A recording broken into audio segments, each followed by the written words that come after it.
Ladies and gentlemen, last night, history was made.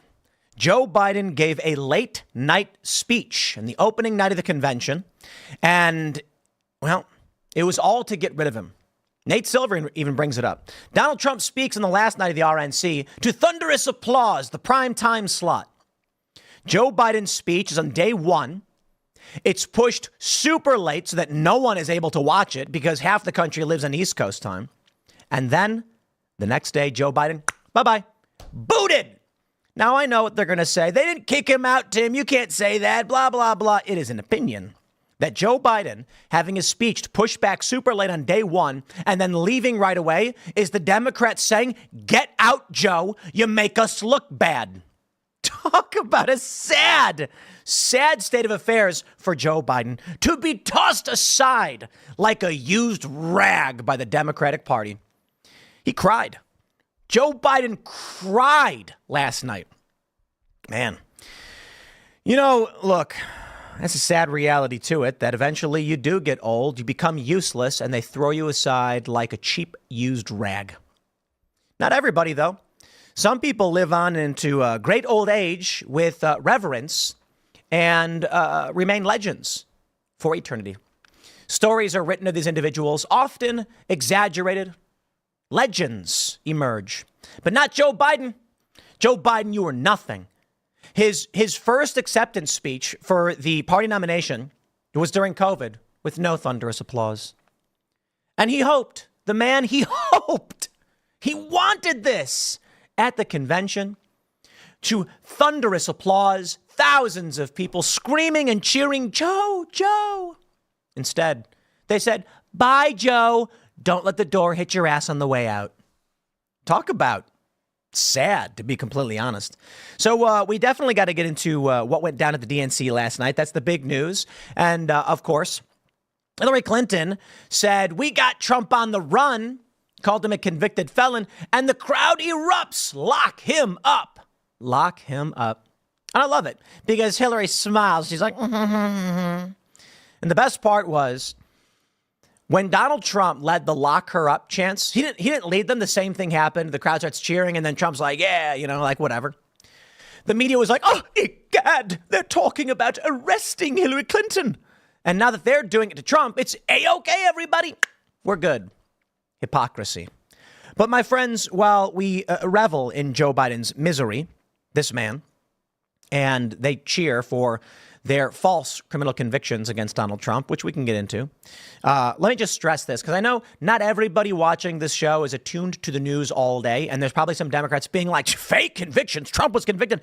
I implore you, good sir or madam who dares challenge such an assertion, tell me what the underlying crimes were and read the charging documents.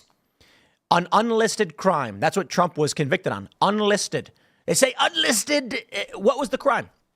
You can't charge someone for a crime based on another crime that has never been adjudicated. And that's exactly what happened with Donald Trump. So spare me. You can argue that he falsified business records. I'm listening, but that's a misdemeanor. The charging documents say it's become a felony. It's aggravated because of another crime. That's all it says. Another crime. Which one? We don't know. Never happened. So, my friends, those are false. But anyway, it results in people going, oh, lock him up, lock him up. But we do have good news. You can argue that the Democrats are playing dirty. They have their victories. Certainly they do. Harley-Davidson has abandoned its woke DEI policies after right-wing outrage. And I don't like to say right-wing because it's just bikers. Bikers ain't woke, dude.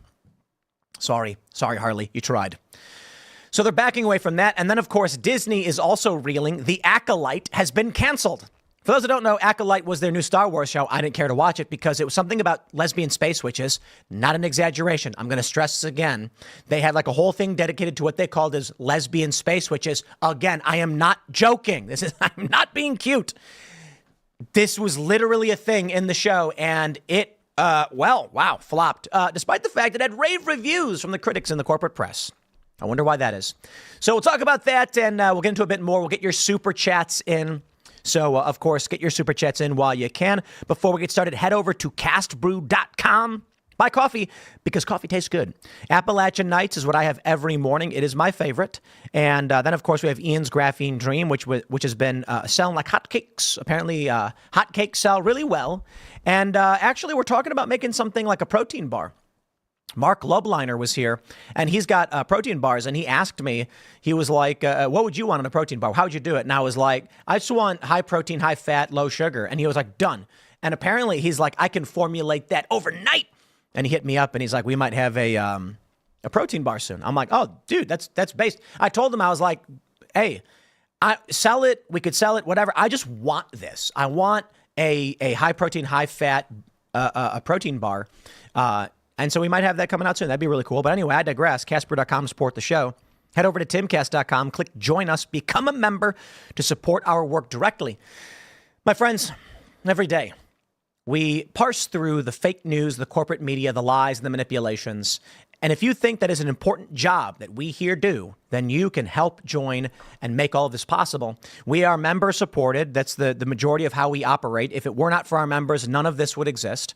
I would say, if I didn't have the membership thing, there'd probably be no Timcast IRL. It would probably just be this morning show, and it wouldn't be in a studio. It would probably just be in a living room. But because you guys joined as members, we've turned this into a real company where we have investments, expansion, and we're talking with top men.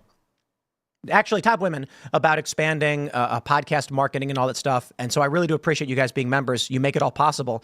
And perhaps with your support at Timcast.com, we will do more than we could have ever dreamed. And get your super chats in, smash the like button, subscribe to this channel. Let's talk about Joe Biden's bitter handover speech. Now, I got to tell you, I was actually really impressed that The Independent wrote this. Joe Biden's bitter handover speech will leave a stain on his reputation. Wow. Shot through with barely concealed anger, the U.S. president's address to the Democratic National Convention showed why his party was right to force him to step aside. Rarely do we ever actually get a glimpse through the window that reflects reality. But yeah, Joe Biden was bitter. He was pissed. They pushed his speech till nearly midnight. This is funny because, he was supposed to speak at 9:50 Central, which is 10:50, which is ridiculous because people got to go to bed. Look, after we wrapped Timcast IRL last night, I'm like, what time is this guy going to speak? I got to watch it for work. It's my job to watch it. And so I'm laying in bed, eyes half open, and I just turned it off. I got to be honest, I turned his speech off. It was like 11:40 something, and I'm just like, dude, I got to wake up in the morning and get ready for a live show. I'm not going to sit until midnight to listen to this feeble degenerate explain any garbage about nothing that no one cares about because he's been ousted. I don't know. That's just me. You can tell me I'm bitter about it. But I ultimately just went to bed. I was like, later. This is Joe Biden's legacy. Pushed to late night and then told to get the F out. They booted him. Look at this. His schedule for today, they depart Soldier Field en route to Chicago O'Hare. Biden is not even, as the sitting president of these United States, going to be at the DNC. They said, Joe, speak late and get out. I said. Now, this is like a premium article. I don't know if we can actually read some of it. They say he finally said it right at the end of his speech that confirmed the wisdom of those who forced him to step aside as the Democratic Party's candidate. He was, quote, too old to stay as president. Joe Biden has not until now given a reason for his withdrawal from the election. This morning, it was on Fox and Friends. They interviewed Pete Buttigieg. And Buttigieg was asked how come they how come they waited so long to remove Joe Biden? And Buttigieg are like, no, we didn't do that. He chose to step aside. Why did he choose to step aside? Oh, because his ego. And he set aside his ego. They've not given a reason. But we all know. Here's the crazy thing. Okay. I can give you one example very easily that defines the political state of this country. A bus offering vasectomies and abortions at the DNC. That's just it.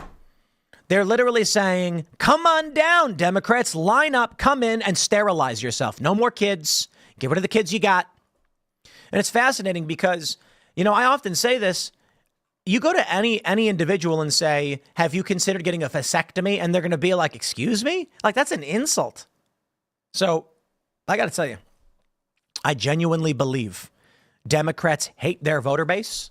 I'm willing to bet most of the Democrat leadership are probably conservative, but they're like, they just want to get rid of Democrats because that's all they do. The crime is in Democrat cities. The sterilization, the vasectomies, all of that, it's targeting Democrats.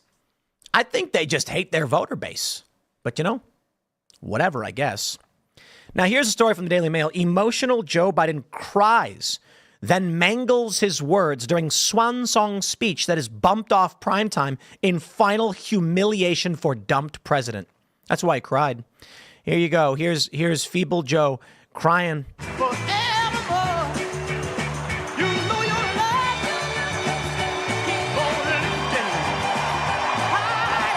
Wow. It's kind of sad. It kind of hurts a little bit, because I empathize with humans. I care. I do. I know why Joe is crying, and so do you.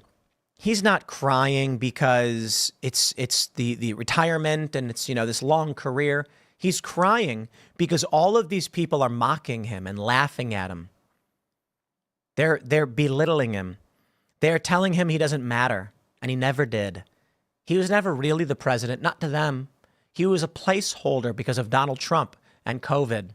And now that they have the real opportunity for an actual convention, sit down and shut up, Joe. It's worse than that, actually. They said, get out. They don't want you. That's why Joe is crying. But because he knows all of these people that are there screaming and cheering, they're cheering because he's leaving. Because finally, old, pathetic Biden is out. Man, that's brutal, That's brutal. I get it. I understand. When you're a young man in a young man's game and you're fighting your way to the top of that mountain and you're looking at all these greats and you just want to be like them. You're a little kid, you're a teenager, you're a young man, you're an adult, and every step of the way, you're looking to the greats and thinking to yourself, will I ever amount? Will I ever be like the greats? So many don't. So many don't make it. And you know what the sad thing about all of it is? For the average person who lives a humble life, they may wonder what it's like on the top of that mountain. The sad thing is that Joe Biden got to taste it. Just a little taste. Before they spat in his face and dumped him, threw him aside like a used wet rag. See, that's what's actually scary. Actually sad. It reminds me of that South Park episode. I don't know if you guys have seen it. It's the one where Kyle is upset because Cartman gets $1 million, well, he inherited or something, and then buys an amusement park. And then every day he's like, yeah, I have my own theme park. And Kyle just doesn't understand why someone so evil and so nasty is given such good things. Why is he allowed to have his own theme park? And so Kyle loses faith. But then Cartman, having this theme park, it all starts falling apart. He needs to hire security. He can't afford to maintain the rides. He's got to let people in. Eventually, he's miserable. He hates it. So he sells the park back to its original owner after revitalizing it, and then takes his $1 million. But then the IRS comes and takes all his money away, destroying everything he had. And Cartman just breaks down crying, miserable. And that's when Kyle says it. He's like, wow, now I understand what God was doing. He wasn't giving him all these amazing things to make his life better. He was giving him a taste so he could rip it away from him at the last moment to make him suffer more. And that's what Joe Biden went through last night. He didn't actually get to have a glorious campaign where he became president and fulfilled his lifelong dream. He was president. He was mocked the whole time. He was insulted. He was called too old. And then they said, shut up and get out of the way. And then kicked out. That's so brutal. It's just absolutely brutal. Take a look at this from SCNR.com. Biden to skip Obama's speech at the DNC. It just explains everything about what happened. The sheer brutality of the elder abuse. 3 vulnerable Senate Democrats have also opted not to attend the political gathering in Chicago. The incumbent Democrat, who is scheduled to address convention attendees on Monday, harbors resentment against his fellow Democrats. Biden ended his bid for re-election on July 21st after months of mounting concern about his viability boiled over. Biden served as Obama's vice president, this we know, According to Politico, Biden has told his closest aides and associates that he is coming to terms with his decision to bow out of the presidential race last month, but still harbors some frustration toward the members of his own party he believes pushed him out. President Joe Biden is frustrated that Barack Obama wouldn't tell him to his face that he should leave the race. He's angry with Nancy Pelosi and views her as ruthless for ushering him out the door. And he's still miffed at the role Chuck Schumer played too. You know, Joe Biden tweeted out this letter saying, I am going to pass the torch, pass the baton, whatever it is, to a younger generation. I don't think he did it. I think Joe Biden was adamant he will not drop out of the race. He meant that he would not drop out of the race. And so they got some intern with access to his X account to post on his behalf, knowing that the PR move would force him to accept it. Because Biden would never be able to come out and say, I never posted that. They posted it for me. He couldn't do it. So Joe wakes up one day and here's the news. Biden has dropped out of the race. And he says, what do you mean? And he looks and they said, we've been publicly announced. You're done. Get out. If he didn't, they were going to utilize the 25th Amendment. Hold it against them. I don't think Biden intentionally left. I think they booted him out. And now they have Kamala Harris, who is dumb as a box of rocks, accused of being drunk quite a bit. And man, you watch these videos and it really makes you think she might be drunk, to be completely honest. What a sad old man. They say Biden, as a sitting president who wanted another term, will be in the unusual position of celebrating his own accomplishments while trying to persuade Americans to pick another Democrat for the White House. I revel in your misery, Joe. I revel in it. Everything you've done. I revel in your suffering. That's just me. And, I'll tell you, my friends, I'm not one to gloat and belittle and be mean, but we're not talking about someone losing their life. I would never do that. We're talking about a guy getting fired. Okay. Joe Biden got fired. He got booted out. He's miserable at his job. He shouldn't have been president in the first place, and he got fired. That I'm allowed to gloat. Democrats want Biden to focus on his legislative legacy, including the passage of a bipartisan infrastructure law, massive climate and health care bill, and the CHIPS and Science Act. I can respect some of this. I'm not going to act like there's, Biden's got nothing going for him. I think CHIPS Act is good. I don't know about climate and health care bill or anything like that, but I do think it's important that we bring computer chip manufacturing to the United States. Smart move. Important move. In addition to Biden, former Secretary of State Hillary Clinton, Congressman Jamie Raskin of Maryland, and Governor Andy Beshear of Kentucky, blah, blah, blah, are going to be speaking. Other Democrats have also opted to skip their party's convention. Pennsylvania Senator John Fetterman said he will not attend the 4-day event so they can spend time with his children before they go back to school. So there was another moment. I don't have it pulled up, but Jamie Raskin's teleprompter broke and he didn't know what to do. That was so funny. Raskin is such a scumbag. He once played a video of me reading a Fox article and implied that I was inciting an insurrection. Ugh, these people are incorrigible. But he's reading the prompter and he's like, Donald Trump should know that the Constitution says, that his prompter freezes. It's so funny how these people just don't know how to speak. I can't stand any of it. Here's what I say. If I was supreme emperor of the world, I would be like, no teleprompters. No teleprompters. If you can't speak, you don't get to. And I tell you this too, Donald Trump is much better without a prompter. Trump often does these speeches where he's got a prompter going, but when the prompter pauses, Trump doesn't just go, he just riffs. And I tell you, he'd be better off if he did just riff the whole time. I like the Donald Trump where he just gets up on stage and just says whatever he wants.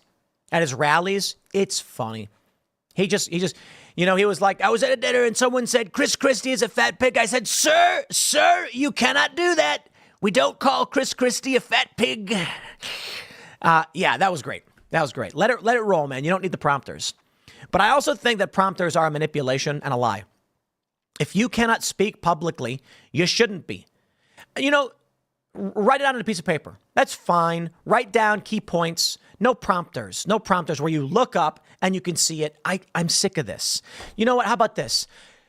For Democratic Party, just replace them with AI. Let's put, they have these things where it's a big glass screen on stage and they can project the image of the person.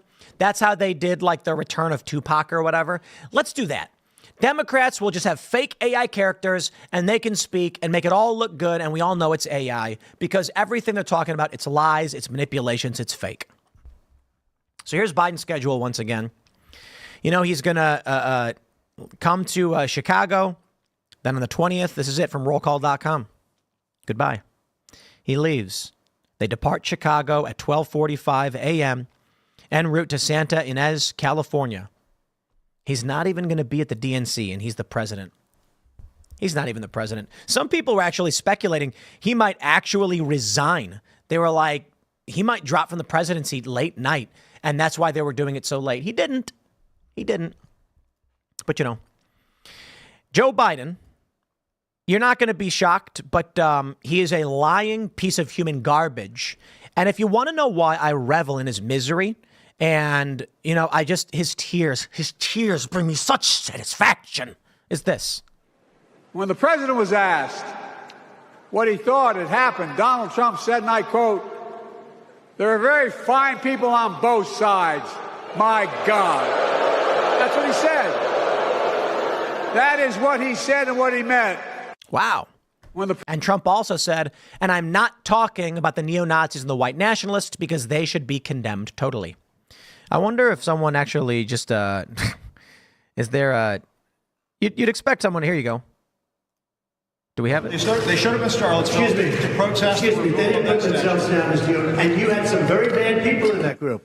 But you also had people that were very fine people on both sides. You had people in that group, excuse me. They showed up in Charlottesville to protest. Excuse me. And this isn't showing that he said you had very bad people, but this clip isn't actually showing you. I wonder if someone posted where he said, oh, here we go, Snopes. No, Trump did not call neo-Nazis and white supremacists very fine people. That's what we're looking for. Do they actually have the video in here? It's funny that they all just keep lying over and over and over again.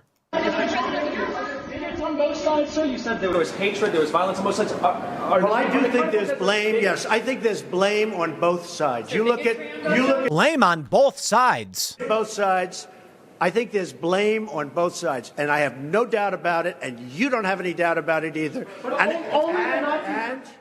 And if you reported it accurately, you would say. Look at this. I mean, when Trump gave this speech, not only was he saying you've got Antifa, you've got white nationalists, they're bad people on both sides, and there were some very fine people on both sides, people who didn't want to see a statue torn down and some that wanted it removed. Trump gave a very, very fair assessment, a logical assessment of what had happened at Charlottesville. And he said, if you just reported it accurately, but the media lied and Joe Biden lied and he lies to this day. So, Joe, I revel in your suffering. I am glad you cried, you miserable miscreant. Neo-Nazis started this. They showed up in Charlottesville. They showed up in Charlottesville to protest. Excuse me, they didn't put themselves down as neo, and you had some very bad people in that group. But you also had people that were very fine people on both sides. You had people in that group, excuse me, I saw the same pictures as you did. You had people in that group that were there to protest the taking down of, to them, a very, very important statue and the renaming of a park from Robert E. Lee to another name. Washington and Robert E. Lee are not the same. Well, no, George Washington was a slave owner. Was George Washington a slave owner? So will George Washington now lose his status? Are we going to take down, excuse me, are we going to take down statues to George Washington? How about Thomas Jefferson? What do you think of Thomas Jefferson? You like him? I do love Okay, good. Are we going to take down the statue? Because he was a major slave owner. Now we're going to take down his statue. He was right. So you know what? It's fine. You're changing history, you're changing culture, and you had people, and I'm not talking about the neo-Nazis and the white nationalists, because they should be condemned totally. But you had many people in that group other than neo-Nazis and white nationalists, okay? And the press has treated them absolutely unfairly. Now, in the other group also, you had some fine people, but you also had troublemakers, and you see them come with the black outfits, and with the helmets and with the baseball bats. Yep. You had a lot of bad people in the other group too. Treated unfairly, sir. I'm sorry. I just didn't understand what you were saying. You were saying the press has treated white nationalists unfairly? No, I just didn't understand what you were saying. No. There were people in that rally, and I looked the night before. If you look, there were people protesting very quietly the taking down of the statue of Robert E. Lee. I'm sure in that group there were some bad ones. The following day it looked like they had some rough, bad people. Neo-Nazis, white nationalists, whatever you want to call them.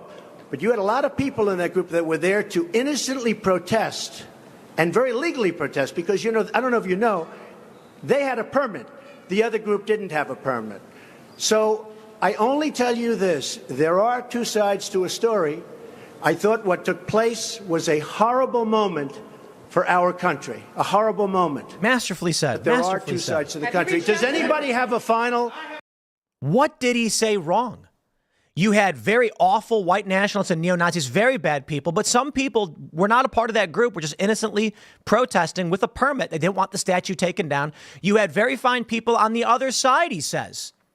Nobody came out and said, Donald Trump called Antifa very fine people. These people with balaclavas and baseball bats. No. Nobody's coming out and saying that. Because we are sane, rational people who listened to what the man had to say.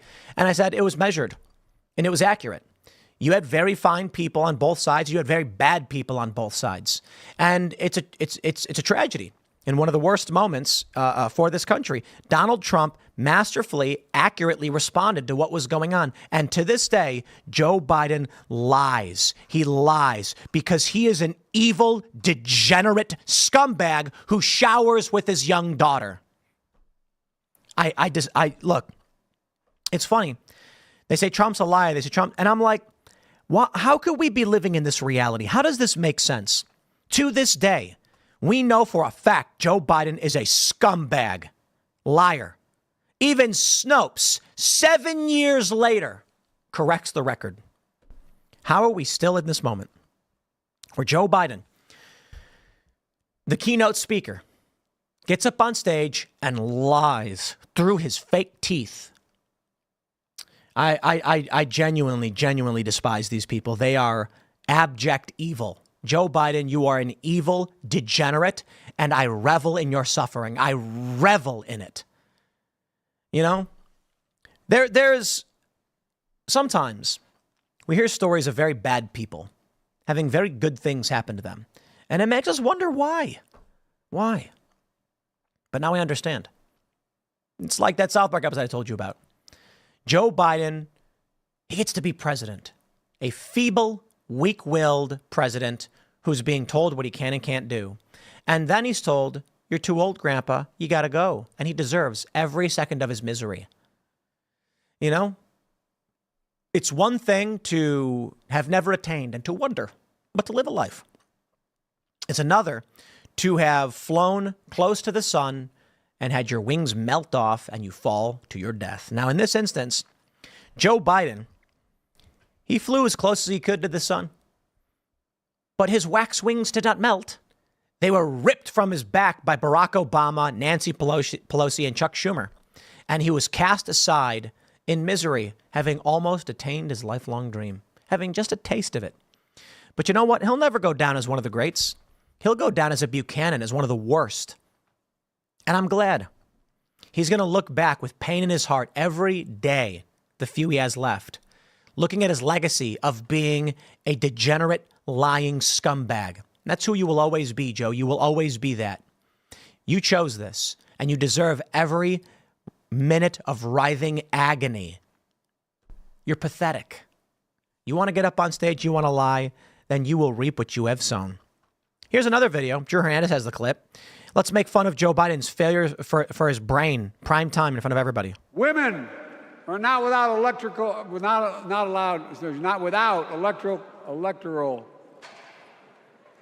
or political power. Are they cheering for him having failed to speak properly? No kidding. What is he saying? Women are not without electoral.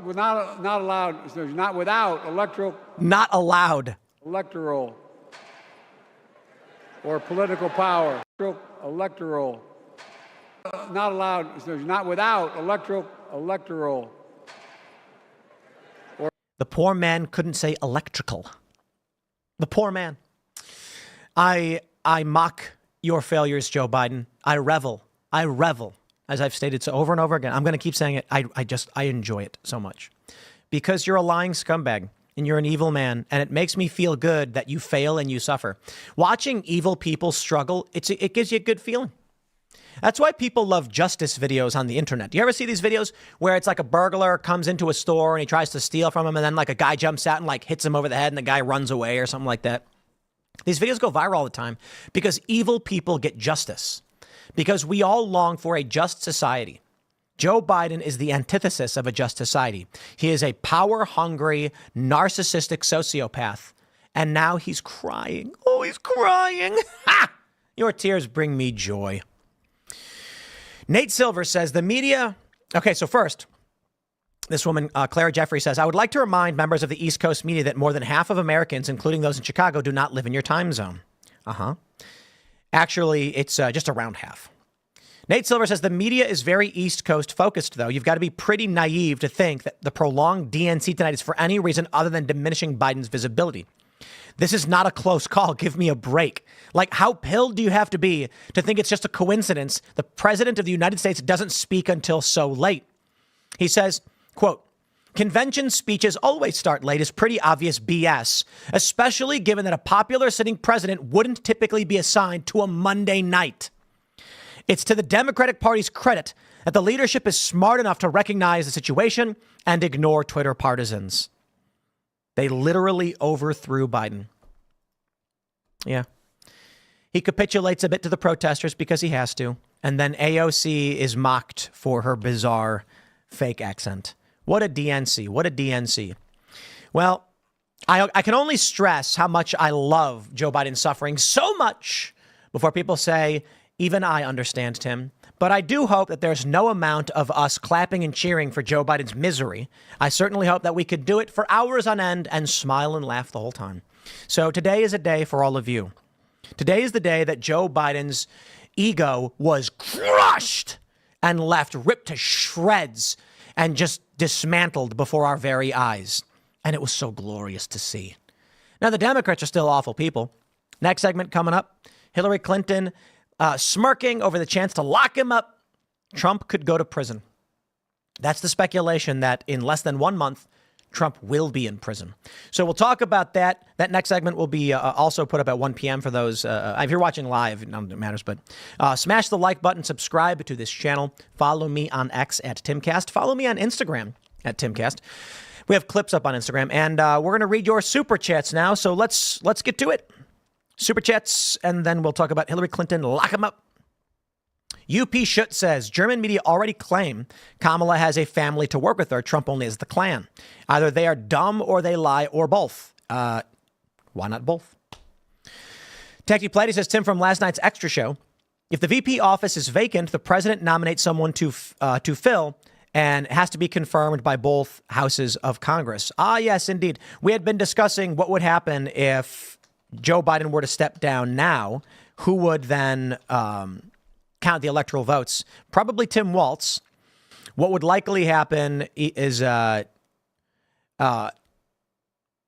Kamala Harris becomes president, she will then choose a candidate, and as Techie Platey points out, will be confirmed. Adrian Contreras says they didn't boot him, Tim. He had to go make important presidential decisions. LOL, couldn't say that with a straight face. Yeah, he's like, I can't say words. I'm Joe Biden. Let's go. John Salas says, Tim, Western Connecticut was hit by historic floods. Many people displaced or trapped in their homes. I'm stuck in mine with no ETA. My road was washed away along with my driveway that runs over a river. Wow, man, sorry to hear it. Hope everything's going to be all right. Glad you have internet. Keep us up to date. Also, the Outer Banks in North Carolina getting just ravished, man. And I was there about a year ago. There was like a video of a house getting washed away. Yo, this is crazy. Outer Banks is so awesome if you've never been. Houses on stilts because of the flooding, because the water could rise. And it's a really cool place. It was fun to drive along the banks, along the islands. And it was fascinating because we drove a couple hours down. We're like in the middle of nowhere. And there were fans. They were like, oh, hey, what up, man? And it was cool to meet y'all. Justin Rain says Joe sabotaged the Harris campaign. They have tried everything to separate themselves from his economic policies. And he literally tried to all of his achievements, I don't know. I think he missed a word. They looked furious afterwards. The White Trash Panda says it would be hilarious if Joe turns around and votes for Trump out of pure spite. That would be great. Joe Sniffinator Biden says, why is my party doing this to me? I'm just a pool guy trying to run this country into the ground. I thought that's what they wanted. Yeah. All right. Noah Sanders says, Tim, I know there hasn't been a lot of news on it, which is why you haven't discussed it, but I think the Social Security number hack will usher in a haze of fraud over the election. I think it's a tad terrifying. Indeed, it's worrying. Indeed, it is. Let's see what else we got. Kendall Bird says, bring on Ronnie Radke from Falling in Reverse. He talks about being canceled in his music and just dropped an album. Blair White was in his music video. I think Phil knows him, maybe. We'll see when Phil returns from his Destroy All Enemies tours. Shout out Phil. The photos look incredible and the clips are amazing. The Rowdy Racer says, I have reached out 3 times over my Casper orders. They have not been replying. Any way to get some help? Heavens. Super chatting works. I will. I don't know your email, so I don't know. Maybe it's going to spam or something. Because I watch them sit there at the emails going through everything. Let me post right now. Gotten a response. What do you on your orders? I don't know what the issue is, but I have sent the message. We take customer service seriously here. And if you super chat, that's how you take care of it. Let's see. Hopefully that works. I'll try my best. And I'll follow up with to see what the issue is. All right. Darth Cornpop says, ironic. The same people who spent years lecturing us about democracy pulled a coup and replaced Joe with Kamala without a single delegate vote. Indeed. Kamala. They're so offended over her name right now. It's the weirdest thing. I don't know. James says, no, Tim, Biden deserves no sympathy. He's hurt and destroyed people with impunity. Your problem is you don't know what actual evil is. Stop being an apologist. Perhaps he did not actually listen to what I was saying about Joe and reveling in his misery and drinking his tears. All right. Brian Hodges says, Dems never wanted a Trump v. Biden again. It would put a permanent asterisk next to the 2020 election when Trump wins against him. That election would be forever questioned. Yeah, because Biden probably would have got like 40 million votes to Trump's 80-something. Adrian Contreras says, a family pack of beef is $45, and I saw gas in LA for $7.79 a gallon. Don't empathize with freaking Biden. We can't afford to live anymore. Oh, no, I mean, no. You misunderstand. You all misunderstand. The human in me feels bad for the crying old man. The sane, logical person in me is glad that such evil has been punished. But I think I made that very clear. All right. The Sethatron says, can anyone explain to me why Biden didn't look like Biden? Which one of the 6 Bidens was this? I don't know. It just depends on whether they give him a facelift or not. Give him a facelift. All right. The bonus hole says, Hawk Tua LaHarris, 2024. Indeed. All right, we're going to jump to this next segment here. Let me grab some of this delicious yerba mate first. And away we go.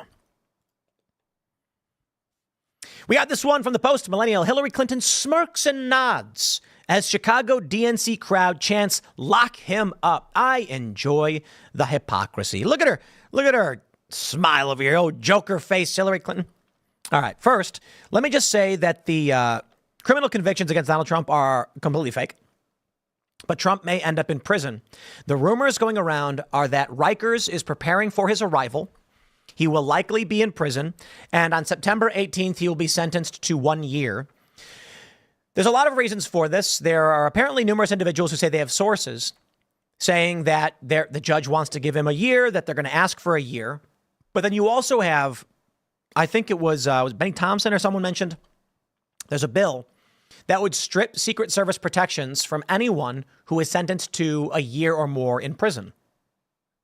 Some have speculated Trump won't go to jail.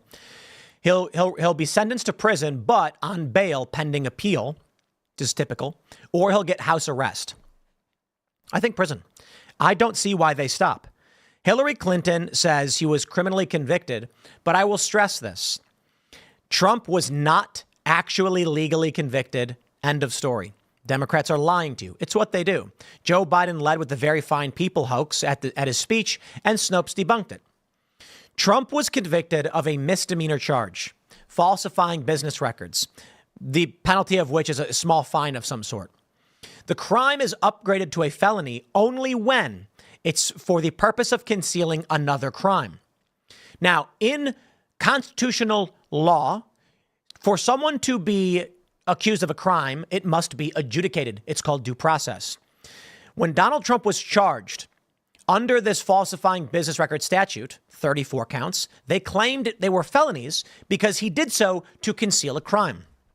The problem, that crime they claim was never proven in a court of law, and thus innocent until proven guilty. We can roll with the 4th, 5th, 6th Amendments. Donald Trump has been found guilty of no such crime. Simply asserting it does not make it true. A judge can say Trump is guilty of these crimes. It doesn't make it true. There must be backing legal jurisprudence. There is not. But Democrats are evil, despicable, spiteful, and stupid people. And I don't mean all at once. There's varying degrees of evil over here. Evil and stupid. So Donald Trump is not a convicted felon. You can't just say it. But I'll tell you this. Biden's a convicted felon because I said so. I never said that I represent a U.S. court of law. I represent the Timcast Freedomistan. You know what? Freedomistan court has ruled Biden guilty on 87 counts of child molestation over the evidence we saw in that book, Ashley Biden's diary. It's an absurdity. You got to have due process. You can't actually just claim someone committed a crime without actually going through the process. That's what they did with Donald Trump. Spare me your lies. Spare me your manipulations. But Hillary Clinton, evil as she has always been, the scumbag, brags about weaponizing the legal system to go after Donald Trump.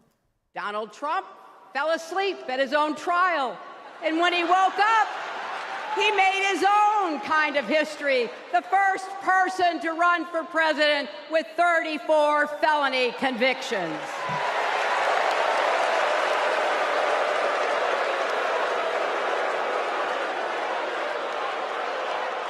As Vice President, Kamala sat in the Situation Room.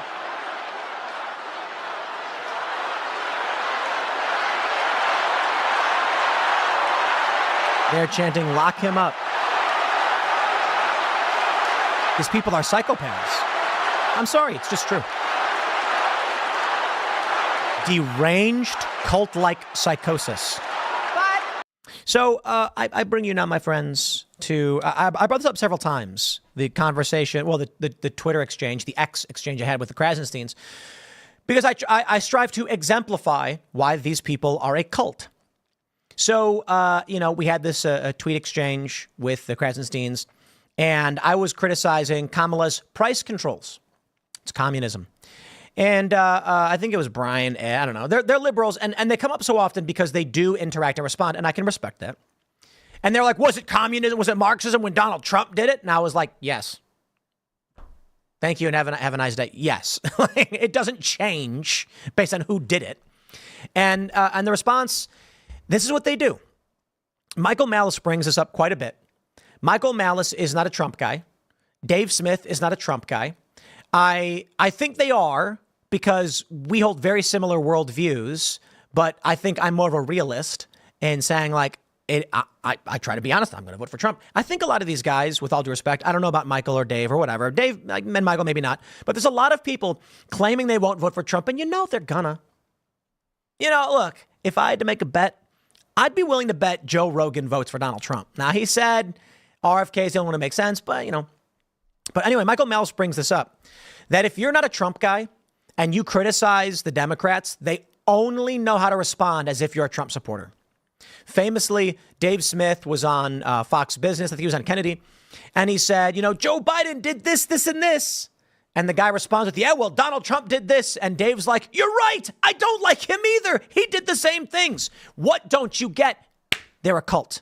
It is a cult. Look at these lunatics screaming and cheering, driving the bus of this nation off a cliff in their pure sociopathic, narcissistic egoism. Egotism? Whichever word. Me, I can tell you this.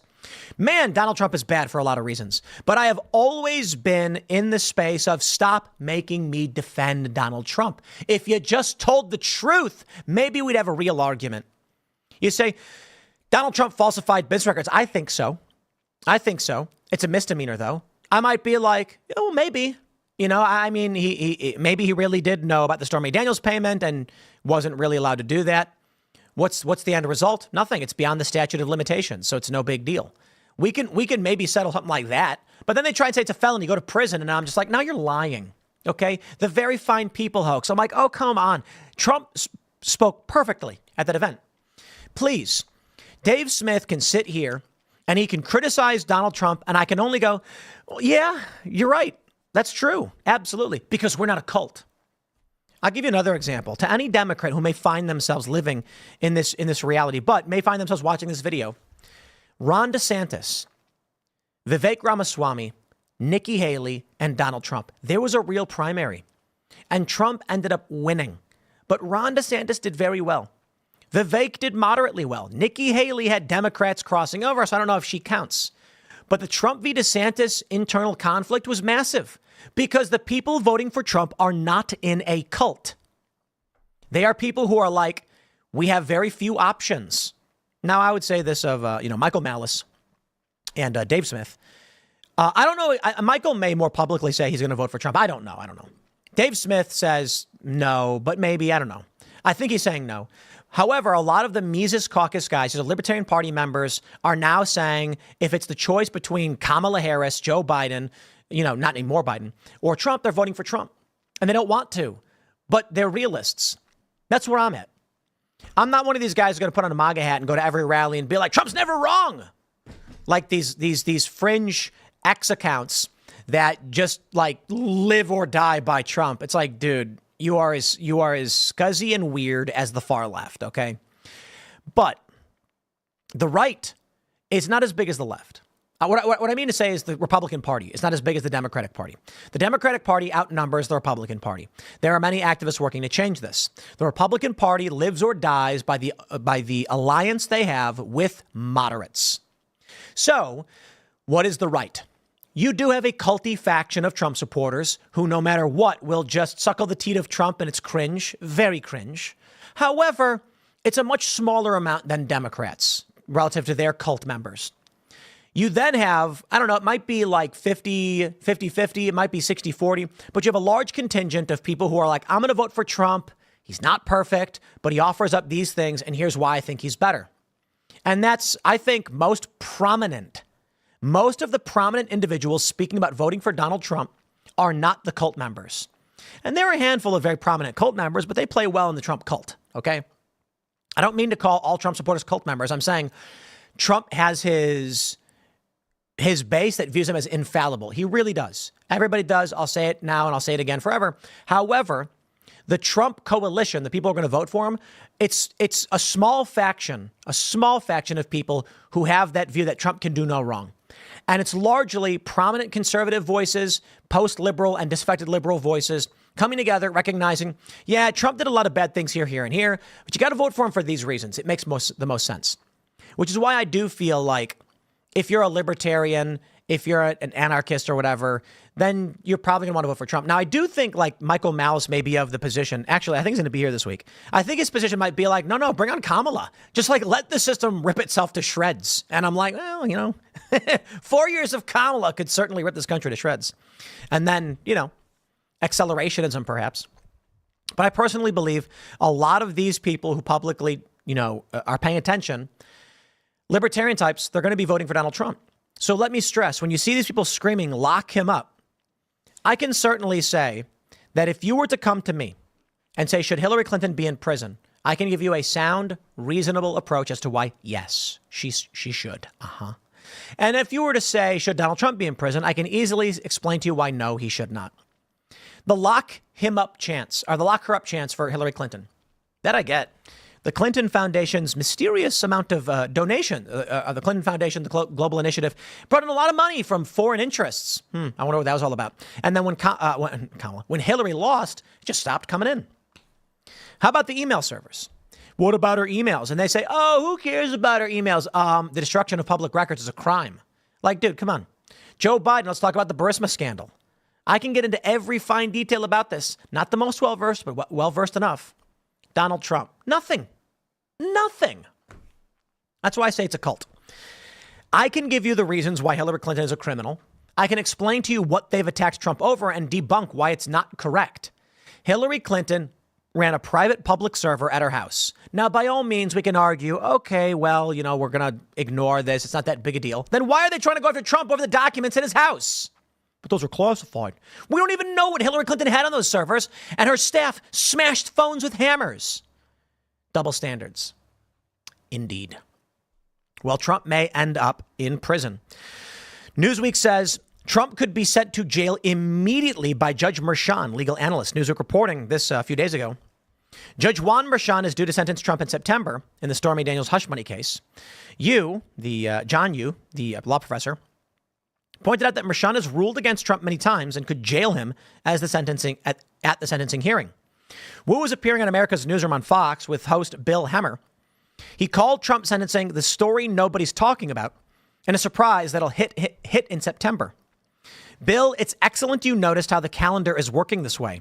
Judge Merchan has ruled against Trump every opportunity he's had. Not correct.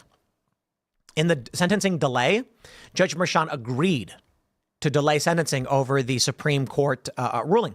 Now, it's going to get appealed. This may actually go to the Supreme Court again. The Supreme Court said you cannot use official acts as evidence of wrongdoing. Thus, this case in New York heavily relies upon Trump's official acts as president. Indeed, it does. So he's going to appeal this, and it may actually appeal to the Supreme Court, but they might lock him up anyway. I would not be surprised if they do. Quote, he could have exercised his discretion here to change the sentencing date, but instead, he's actually moved it closer to the beginning of absentee voting in my home state of Pennsylvania. My, oh my, I wonder why. Could you imagine what would happen if Judge Merchan sentenced Donald Trump to jail time, even though he's a first-time nonviolent offender? What if Judge Merchan even went crazier and said Donald Trump doesn't even get to stay out of jail while the case is on appeal? He has the power to actually order Donald Trump sent to jail immediately, although I expect he wouldn't. But this judge has used his discretion every time to try to force this trial in a political direction that will have an effect on the election. Indeed.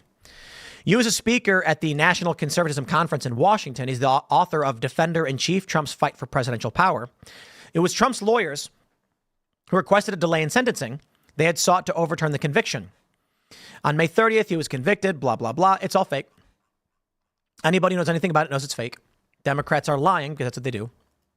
Andrew McCarthy, prepare for Trump to be sentenced to prison on September 18th. Indeed, I agree. However, McCarthy says it's probable he will be sentenced to prison, but they will stay his jail time pending appeal out on bail.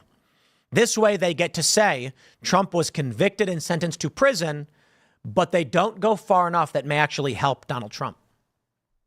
Fox News, McCarthy writes, to the surprise of no one, Judge Juan Merchan has yet again denied President Trump's motion that the judge recuse himself. Yada, yada. We get all of this. He was going to say on Tuesday, Merchan denied the recusal motion. We know. By the time he'd issued this letter this week, Merchan had weeks to mull over the Supreme Court's immunity decision and Team Trump's subsequent brief arguing that guilty verdicts should be tossed out. He told the parties to get ready for sentencing anyway. Obviously, Merchan had any intention of vacating the verdicts or of accusing himself. He would not have stuck to the sentencing date. I suspect that Merchan will rationalize that Trump, A, was not charged based on official presidential acts, and B, would have been convicted even if Bragg's prosecutors had not introduced arguably immunized evidence. Such a ruling might be wrong, especially on the latter point, but Merchan made so many outrageous rulings in this case that it would be foolish to expect him to change course now. In fact, my own view is that even more than the Supreme Court's immunity decision, another of its late-term rulings will bolster Trump's eventual appeal. Erlanger v. United States. There, the court reaffirmed that in criminal cases, important proof elements affecting the potential sentence must be found unanimously by the jury. Merchan, to the contrary, denied Trump the right to a unanimous verdict on the supposed crime, conspiracy to influence the election by illegal conduct, that Bragg alleged Trump was trying to conceal by falsifying his business records. That crime is what turned a misdemeanor into a felony and what allowed Bragg to get around the 2-year misdemeanor statute of limitations. And so I will stress this. They did not adjudicate that claim. You can't sentence someone to prison for something you just accuse him of without a jury trial. But this brings us to the main point. The New York prosecution of Trump was politics, not justice. That's why we call it lawfare. The prosecutors and judge are not concerned about whether convictions ultimately get thrown out on appeal. And it's not like Merchan is actually going to put Trump in prison. It is virtually certain that Trump will get bail pending appeal, so Merchan can appear to impose a stiff incarceration sentence without any real incarceration, at least for now, and probably ever. The objective here is to enable Vice President Harris and the media Democratic complex to label Trump a convicted felon sentenced to prison just weeks before Election Day, at a time when Americans will have already started voting in many states, not least the potentially decisive Pennsylvania battleground. Prepare for Merchan to deny Trump's immunity claim and strap in for sentencing on September 18th. They say this column has been corrected to reflect that Merchan said he would rule on president's immunity by September 16th, not August 16th. So I expect it. Now, this one's just a rumor. Shore News Network, I'm not familiar with this outlet, but they say Rikers Island reportedly preparing prison cell for former U.S. President Trump. I don't know if I believe it. Because the only source is Tom Saruga, and I don't know him. I don't know what his sources are, but he kind of just posts these sensational things. So I'll see it when I believe it. They say Twitter is buzzing thanks to Tony Saruga, who claims that sources have spilled the beans about Rikers making arrangements for Trump's arrival. Now, the reason why I say, I don't know, because this was reported quite a while ago. We know that Rikers has been preparing for Trump's potential incarceration. You don't need sources to tell you this. You just Google search it, and they've been preparing it for a long time. The framing of the post from Tony Saruga is to imply that they've just begun new preparations because in 1 month's time, Trump will be there. Now, they've been preparing for this for a while now. We expected a sentencing back in July 11th, I believe it was. Was it 11th? Just before someone tried to shoot him. No. Yeah, was it something like that? Oh, no, I'm sorry. No, it was going to be like I think the 15th. Could be wrong. Was it? No, it wasn't the 15th, was it? I think it was before this. I can't remember. It was around then. I think it was the 11th. I don't know. But then it got delayed, and then someone tried to kill Trump. So New York Supreme Court New York tells Supreme Court to toss Missouri's long shot bid to block Trump's sentence. Indeed, it has already begun. The return fire. This is Missouri filing a lawsuit. This is AG Andrew Bailey filing a lawsuit claiming that New York is interfering in the election by trying to incarcerate Donald Trump. New York responded, and so this is 3 weeks ago, saying that they have no standing. New York can charge whoever they want, and the Supreme Court should do nothing. The Supreme Court absolutely should step in and shut the case down. 100%. If the Supreme Court is just and honest, they will review the case and say, you cannot convict someone without due process. Done. I hope they do it. I hope the Supreme Court steps in before sentencing and says, we hereby intervene and shut this down. Expunge, eradicate, squash, whatever word they need to use, legal term, I don't know. Quash, whatever. The idea that Trump was convicted of a crime that has never been proven in a court of law is laughably absurd. The Supreme Court should respond with, while the claim of election interference is difficult to measure, it is true that New York has convicted Donald Trump of a crime will be sentencing him to prison for a crime that was never properly adjudicated in the courts. Therefore, we say, no, this is not legit. I think it's likely the Supreme Court sits on their hands and says, we won't even hear this. We have nothing to do with it.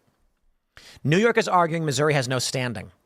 Standing is, what claim do you have to file your legal action?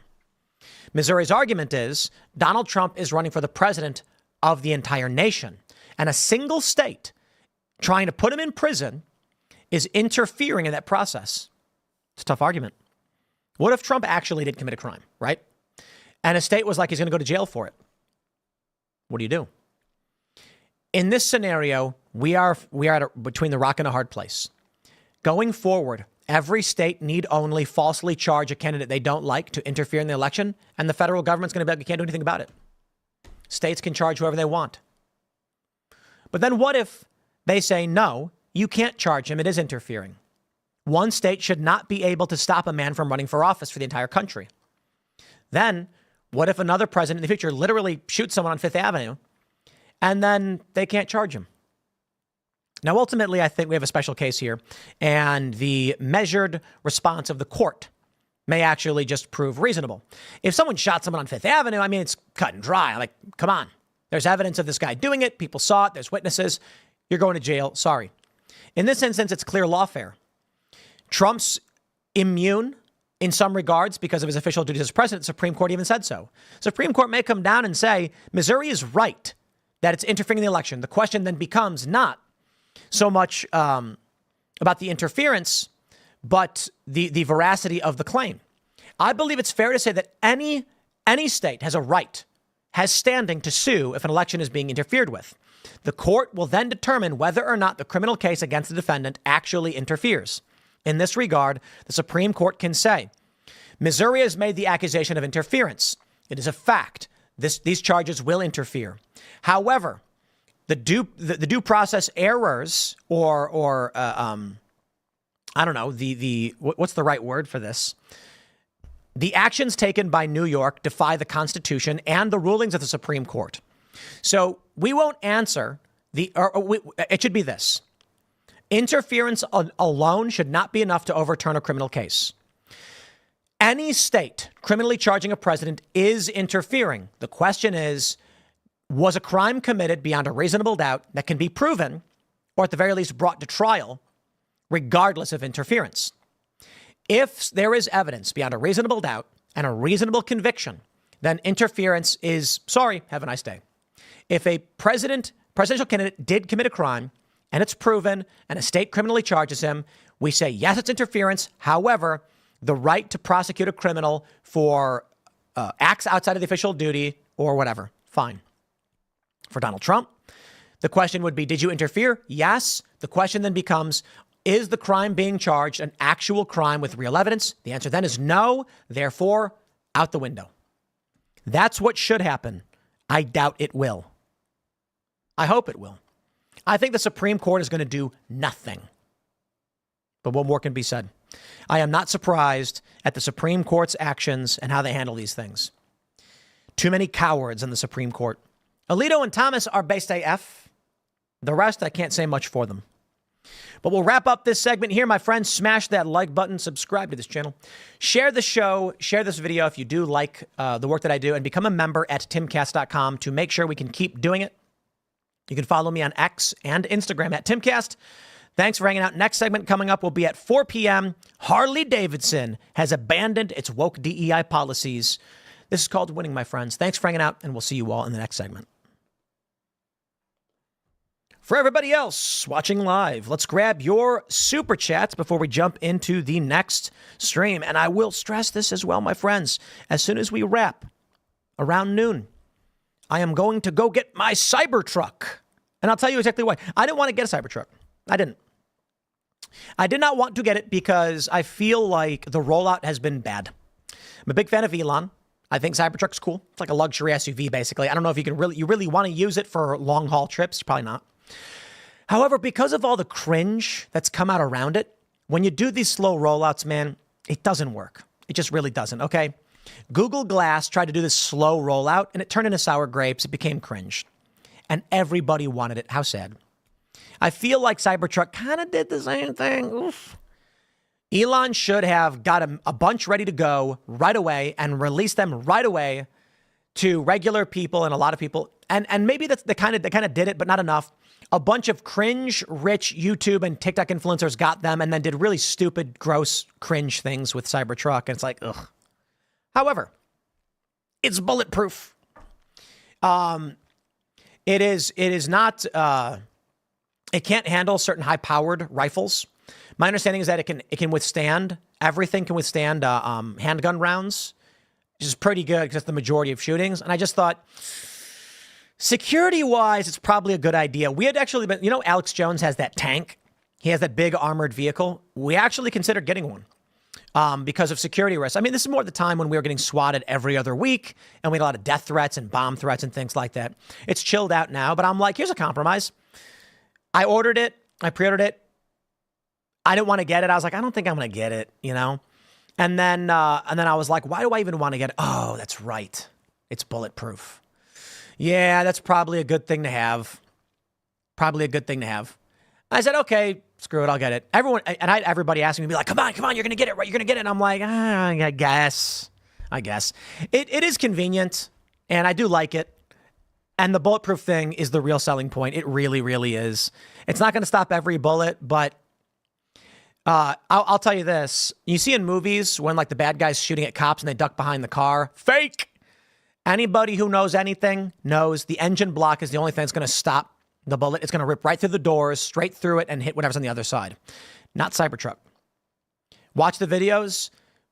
It actually is. It's bulletproof, like handgun rounds. I think they said it can withstand a .22 long rifle, but any other rifle round's going to rip right through it. Sure, I'm not really worried about people with long guns shooting at me. I'm not really worried about getting shot at in general, but I like the security. Makes us all feel a little safer.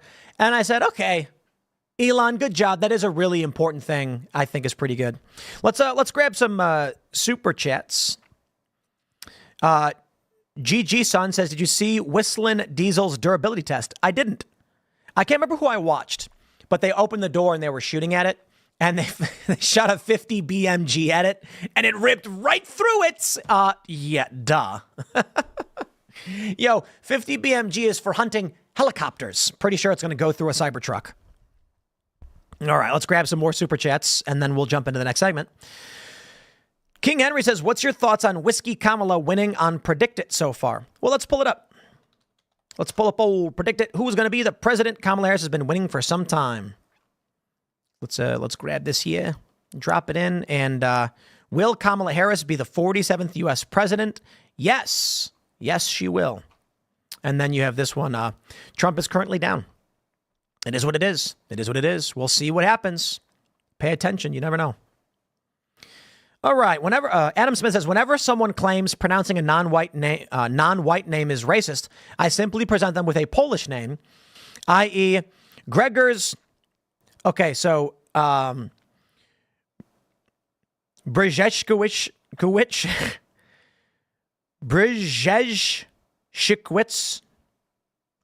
I know. I don't think they need to spell it that way. Brzezinskiewicz. I can't pronounce that. Good luck. You are correct. I knew people with I knew a guy whose name started with SCZC, and I was just like, why? Just do SH. SH works. We don't need to say. I don't know. It's just spelling. All right, we'll grab a couple more. For the Popcorn says, I drive a bus for a living. Thanks for doing a morning show. Kamalush. Haha. And White Guilt Waltz. I like that one. Memes 9000 says, hey, Tim, have you ever considered opening the Tim Brew shop in small cities that need help like Cumberland, Maryland, Johnstown, PA, or are you staying local? Cumberland, Maryland is very close to us, like an hour away. I think it's like an hour. Free Men Die Free says, as a Mises Caucus libertarian, Dave Smith exemplifies why libertarians are the best suited to control the levers of power and yet desire it the least. Indeed. Dave Smith should have been the presidential nominee. He would have won easily. And he would have probably gotten the highest the highest percentage rate for any political candidate. I wonder, though. I wonder if the reason Dave Smith didn't want to do it. I mean, he's an honest guy. He might actually, I could ask him about this. If Dave Smith actually won, he would absolutely pull from votes that have ended up with Donald Trump. They want to vote for Dave Smith. I do. I would still vote for Trump over Dave Smith. If someone said you could choose your president right now based on who was running, I'd be like, oh, Dave Smith. I think he's going to do everything we hope for and more. And I think he's going to have a secure border. I think he's pro-life. I'm not even. So like he goes a little bit further than I would in terms of my views, but he's going to end the wars. He's going to go after the Fed, audit, and then dismantle. He's going to get better trade agreements.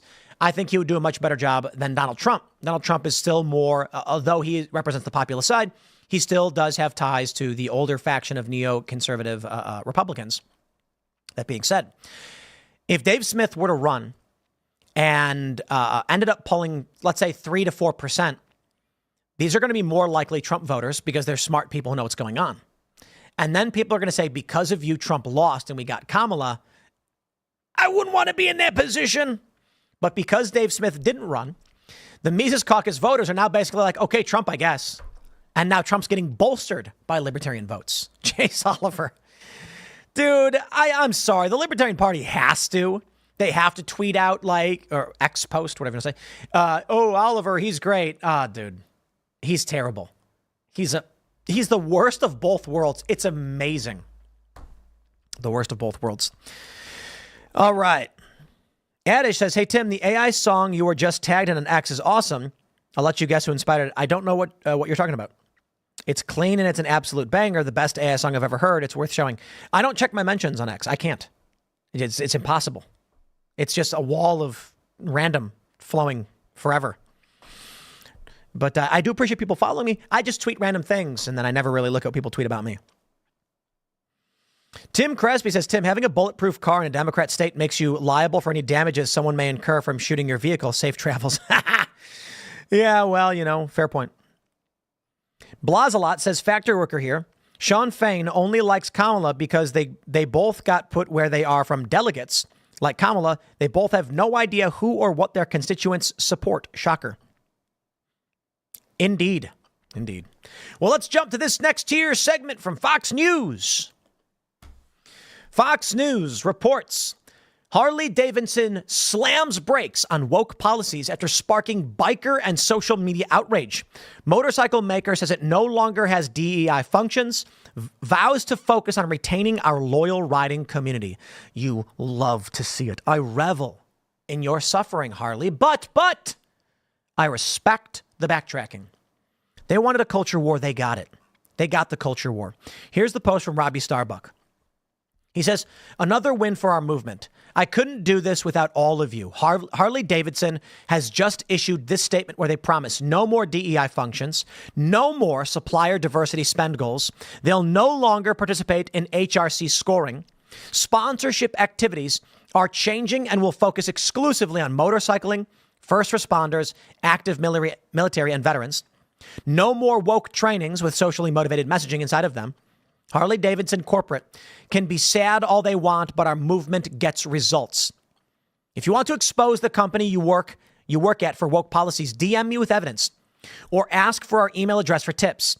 If you support what we're doing to bring sanity back to corporate America, subscribe to my X page for $5 a month. It helps pay for our research and my team. It's only the beginning. Normal people just want sanity back, and I'm your megaphone. I'll make a video reacting in full later today. Here's the letter from Harley-Davidson. They write, for over 120 years, Harley-Davidson has brought the joy of motorcycling to riders around the world, no matter who they are, where they come from, or what they believe in. We have a guiding principle. United we ride. It defines how we run our business, treat our people, and underscores our commitment to welcoming all. We are saddened by the negativity on social media over the last few weeks, designed to divide the Harley-Davidson community. As a company, we take this issue very seriously, and it is our responsibility to respond with clarity, action, and facts. Earlier this year, we initiated an internal stakeholder review to better align company activities to the needs of both our business and community. Based on our review, we're committed to the following. Full stop. Stakeholder is a communist buzz phrase. Stakeholder is a nonsense word. Shareholders represent the people with a financial interest in the company. Stakeholder is a word representing anyone who may be affected by what the company does. So in this letter, they say, diversity, equity, and inclusion. We see it as every leader's role to ensure we have an employee base that reflects our customers and the geographies in which we operate. It is critical to our business that we hire and retain the best talent and that all employees feel welcome. That said, we have not operated a DEI function since April 2024, and we do not have a DEI function today. We do not have hiring quotas, and we no longer have supplier diversity spend goals. Business Employee Research Groups, BERGs. To ensure alignment of our BERGs with business moving forward, we will be providing executive management training to each group to exclusively focus on professional development, networking, and mentoring, sponsorship and affiliations. We are reviewing all sponsorship and organizations we are affiliated with. Actions stemming from what ongoing review include. All sponsorship activities will now be centrally approved and managed efforts through the company of the Harley-Davidson Foundation. As a consumer brand, we'll focus exclusively on growing the sport of motorcycling and retaining our loyal riding community. In addition to the support we already provide to first responders, active military members, and veterans.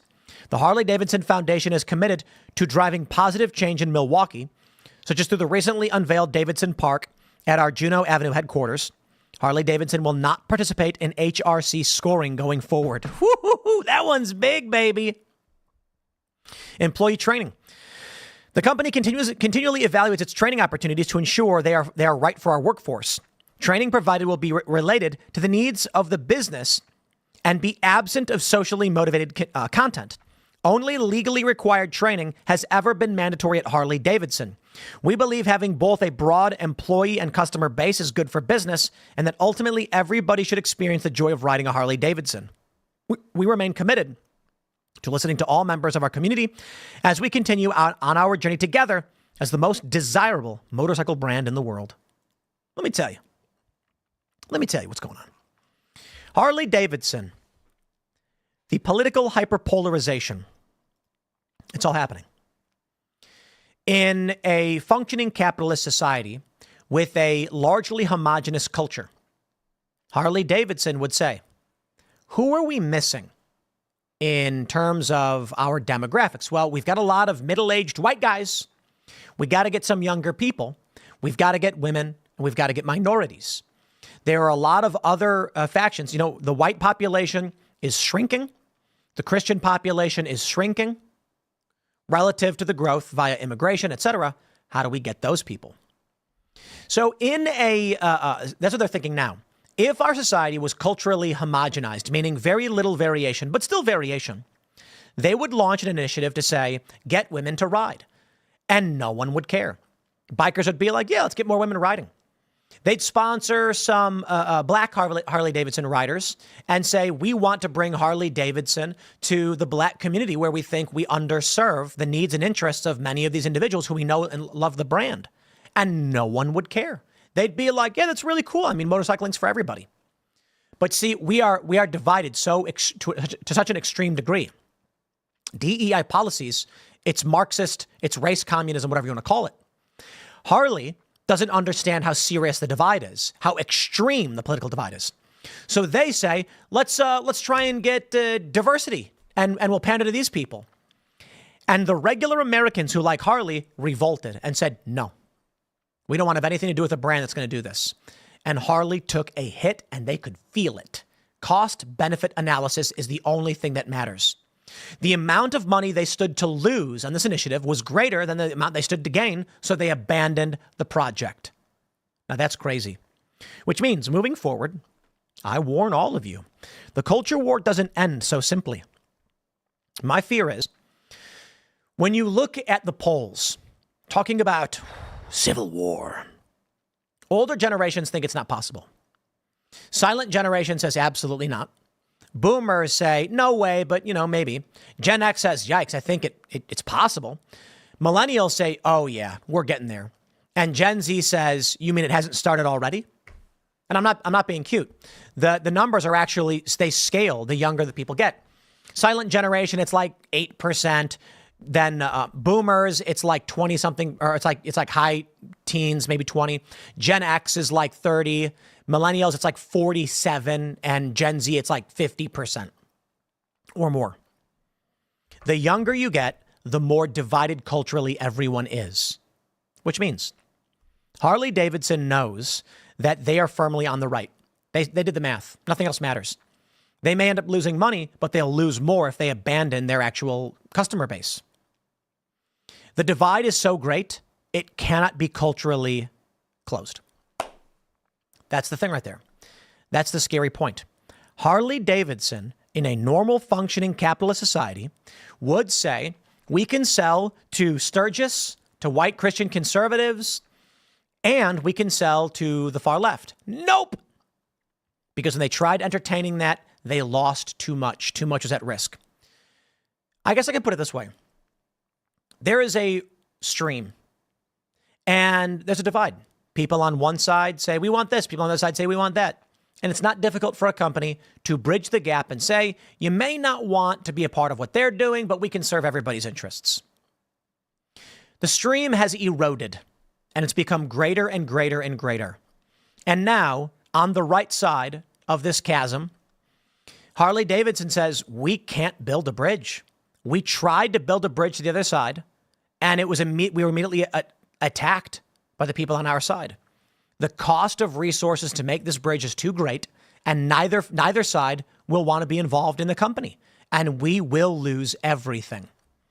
So they say we stay firmly where we are. That's possible. The people on the other side, the left, the woke, run out of resources because they don't know how to farm. And that's communism 101. They don't know how to farm and take care of themselves. So it's possible as they sterilize themselves and abort their own children or sterilize their children that they'll just eventually cease to exist. They desperately try to indoctrinate through schools, but they're losing that fight as well. Look at Loudoun County. Conservatives say often, yeah, but they're recruiting. Yeah, well, in Loudoun County, the wealthiest county in the country, probably the world, nope, it's not working. Parents are getting angry. They're pushing back. And this is a moderate, left-leaning, liberal DC suburb. It's not working. In the long run, wokeness will cease to exist. I mean, we had a story yesterday where a guy says he had HIV and didn't want to tell his partners, his, people he's engaging with relations with, because they wouldn't want to touch you. And it's like one guy looked at me like I murdered him. And it's just like, wow. If these are the things they want to exist in their jurisdictions, they're going to die. And it's terrifying. We beg them to stop. San Francisco's fecal problem, it's going to lead to typhus. We've already seen it in California. There was a bubonic plague. I thought black plague emerged briefly. And everyone's like, what? Yeah. That's the world that they've built. I don't know how they sustain what they're doing in the long run. So maybe that chasm grows so great, we eventually just say the people on the other side are foreign to us and don't matter. And the people on the other side can't figure out how to eat. Or they just don't have kids.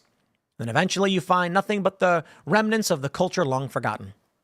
Harley figured it out. You ain't going to win. Bud Light figured it out only way too late.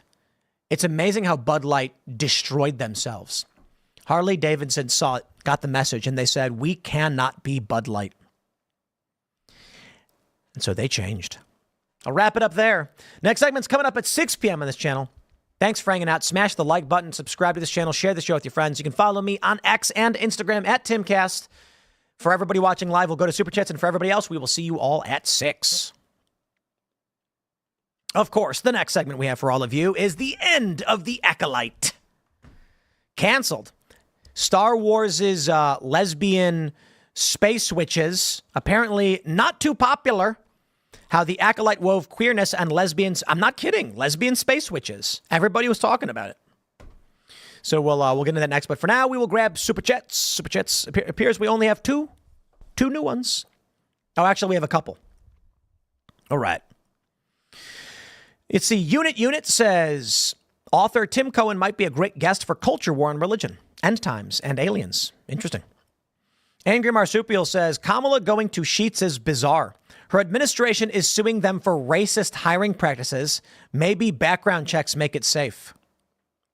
That's really funny because every company does this. The DOJ is arguing under Biden-Harris that by asking for someone's criminal background, you're disproportionately affecting black employees or potential employees, so you're racist. That's a weird racist thing to say. All right. Brad Peter says the only reasonable time for the government to subsidize learning is when it does so for marksmanship and emergency actions. We the people. Indeed. Brian Hodges says, I completed my MBA last year. DEI should be replaced with EMC. GRI reportings are worse and coming up. I don't know what that is. EMC? Not familiar. Dapper McStash says, please name your Cybertruck George. George Cybertruck? Why? Did you guys see that viral clip that goes around where a woman is like, there is no first name that starts with the letter G? And everyone's like, huh? I don't understand why this clip goes viral or what this woman was thinking, but I saw the clip and they were like, these people vote. And I was like, there's a lot of names that start with the letter G. Greg, Jeff, Gordon, Grace, Gertrude. I mean, that's just off the top of my head. Gary. Gary. That's a weird clip, I gotta tell you. Someone probably told her that and she went, whoa. Because they ain't smart people. It's funny when you see these men on the street interviews. My favorite is, can you name a country that starts with the letter U? And they're like, Utah? It's like, dude. And then it's funny because they're like, I don't know, I can't. And the guy goes, United States of America. And it's like, I mean, even if you're not going to talk about the United States of America, you got Uruguay, you got Uzbekistan, you probably got a bunch of other ones. I did one of those. So you guys ever do the U.S. state quiz where it shows you all the states and then you got to name them all? I get that one done in like a minute, easy, no mistakes. But you know, sometimes I mix up Alabama and Arkansas. I just can't. You know, those two states for whatever reason. But there was also a world country one, which is really fun because if you don't know your states, I mean, you should know your states and know where they are. And that's fine, I guess, if you don't get it perfect, but you should reasonably do well. The world map one is a lot of fun because I don't expect a lot of people to know a lot of countries, but I actually did decently well. There's a lot of countries that are hard to name because they're like tiny island nations. But I am familiar with St. Kitts and Nevis and Trinidad and Tobago. I know those, but I actually did fairly well on that one. Fairly well, like, I don't know. I think I got like 100 and something. That's pretty cool. Those are fun. You should do those. But yeah, why don't we jump into this last here segment talking about Star Wars. From Deadline, The Acolyte has been canceled. No season 2 for Disney Plus's Star Wars series, and it's because it is a cringe woke fest of garbled nonsense, and they have burned Star Wars to the ground. Yeah, I liked the original Star Wars. It was fun. Some people say it was a ripoff of Dune or whatever. I don't know. I don't care for Dune. Star Wars was pretty cool. I watched this video explaining how they made the lightsaber noises. Holy crap. It's really cool. What they did was they took the hum from a projector and some clicking from some, I can't remember what it was. It was a hum from a projector, another click. And the sound, it's funny. They play the sound and it's just, and that's all it is. Like that's all it is, nothing else. Then they played it on a speaker and took a large shotgun mic and waved it back and forth in front of the speaker, creating a Doppler effect. So it goes whoom, whoom, whoom, whoom, whoom, whoom. That's really cool. And it's funny because they swing the shotgun like it's the saber with how they're filming the saber. And that's really cool. Now it's probably just computers or whatever. That's cool stuff. So anyway, Star Wars was fun. And then they just mercilessly beat this thing to death. Wow. Talk about not knowing how to create good stories. Deadline reports. The story of The Acolyte will not continue. With Lucasfilm opting not to proceed with the second season of the Star Wars offshoot, starring Amanda Stenberg, sources told Deadline. Word of the decision comes more than a month after the 8-episode first season of the series from creator, director, executive producer Leslie Headland wrapped its run on Disney+. Yeah, and they had this viral video where they were like, it's not made for white men or something like that. Let me see if I can pull that up. Because that was a big deal. They were like saying something like that. What is this?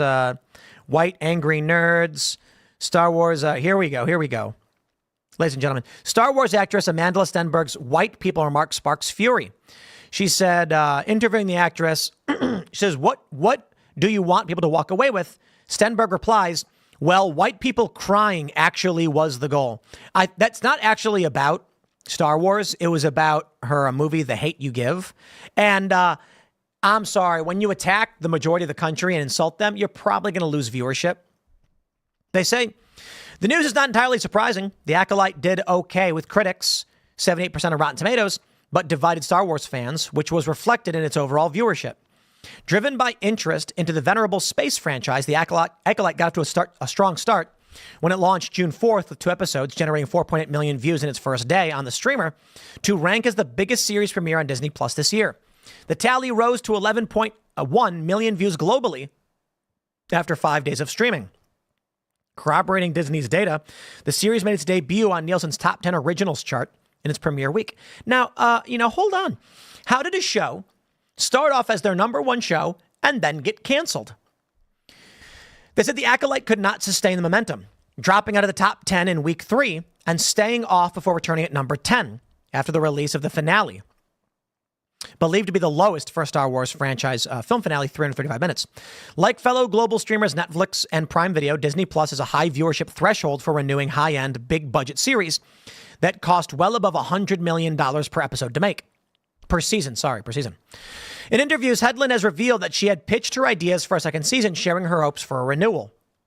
Lucasfilm's first and most successful to date, The Mandalorian, is carrying on, crossing over to features with the upcoming The Mandalorian and Grogu. Ahsoka, the company's series that preceded The Acolyte, has been renewed for a second season. I gotta tell you, you know why it failed? It's actually quite simple. The first couple of episodes, everybody pointed out, were actually fine Star Wars. And it didn't, and until like episode 3, they waited to bring in the lesbian space witch weirdness. And then everyone was like, I'm not watching it anymore.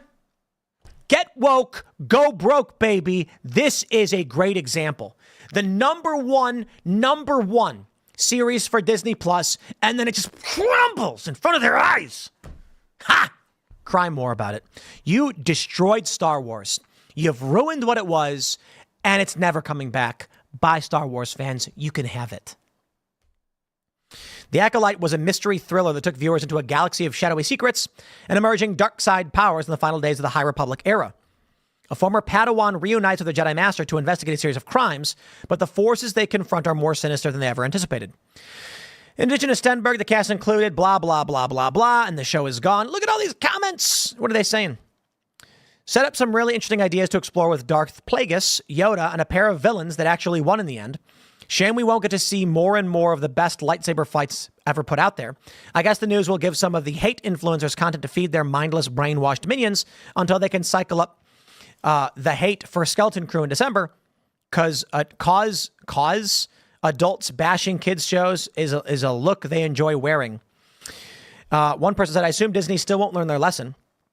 They are too prideful and stubborn to admit that the direction they are taking Star Wars does not have a future, at least a good one.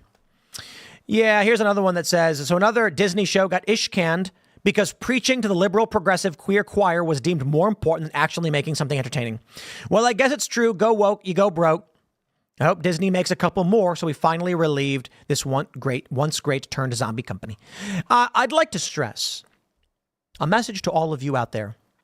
I don't know why or who decided to change the phrase get woke, go broke to go woke, go broke, but it's wrong. In the great culture war era 10 years ago, the phrase was get woke, go broke, and it just flows better. Go woke? What do you even mean? Get woke, go broke. That's what we say. I have always titled all of my videos Get Woke, Go Broke. That's always been the hashtag. Go woke, go broke is a new one, and it's wrong. This new riffraff generation saying go woke, go broke. When I was a kid, we said get woke, go broke. Anyway, how the Acolyte wove queerness and lesbian space witches into Star Wars. Can I add to this?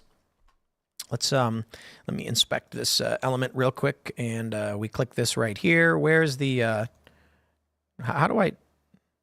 Here it is. Here it is. Into Star Wars. Okay, there's the phrase. And then got canceled for being garbage. Enter. Hey, I fixed the headline for you. How the Acolyte wove queerness and lesbian space, which is into Star Wars, and then got canceled for being garbage. How many of you didn't know you could do that? Right-click, inspect element, double-click the text, and add or change whatever you want. How fun is that? Anyway, I'll be fair, and I'll read the article as they intended. And so there's the lady, and here's the lesbian space witches, and here's another one. And they created a woman through, lesbian force birth. I'm not kidding. Contrary to what online trolls and Hollywood CEOs might have you believe, a franchise can't coast by on fan service and nostalgia alone. They say in 2017, after The Last Jedi sparked backlash for digging beneath the traditional hero's journey's tale, it was a bad story.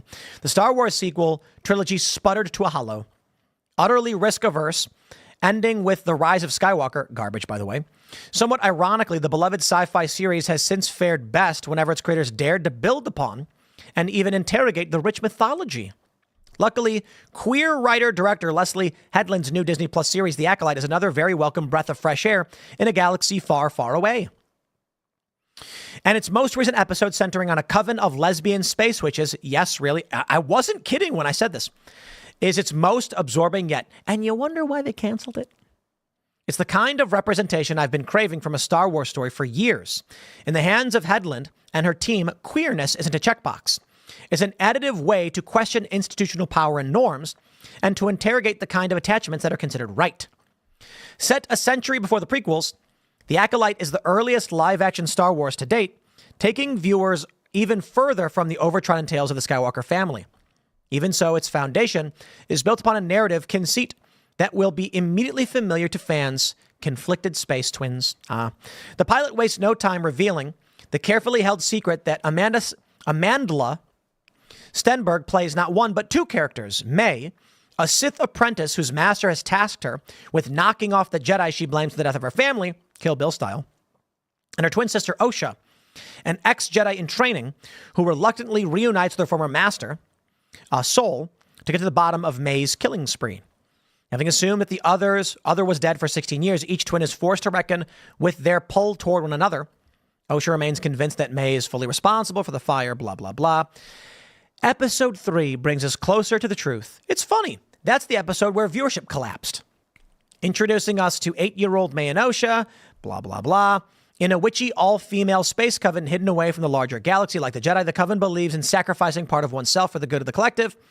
But while the Jedi adhere to a stricter light side and dark side binary, the witches reject this in favor of a morally grayer, more holistic life, in which the ways people use the Force aren't so heavily regulated by an elite few.